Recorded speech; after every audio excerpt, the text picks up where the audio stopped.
Assalamu alaikum, ladies and gentlemen. Today marks 3 years of India's unilateral, reprehensible, and illegal actions taken on August 5th, 2019, in a bid to change the internationally recognized disputed status and to alter the demographic structure of Indian illegally occupied Jammu and Kashmir. It is evident from the disturbing developments in the last 3 years that under the alarming wave of saffronization that is engulfing India, it has left no stone unturned to pursue its nefarious design of furthering demographic changes in occupied Kashmir.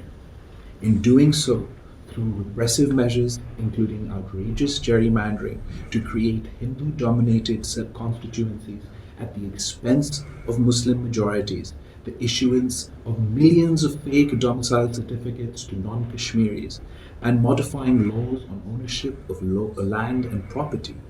These measures constitute nothing but an Indian attempt to obliterate the distinct Kashmiri identity in violation of the United Nations Security Council resolution and international law, including the Fourth Geneva Convention. Ladies and gentlemen, the ominous presence of 900,000 Indian troops has turned occupied Kashmir into the most militarized region in the world. The human suffering of Kashmiris inflicted through extrajudicial killings, arbitrary detentions, incarceration of the true Kashmiri leadership, and harassment and other gross violations of human rights are well documented and have been condemned worldwide.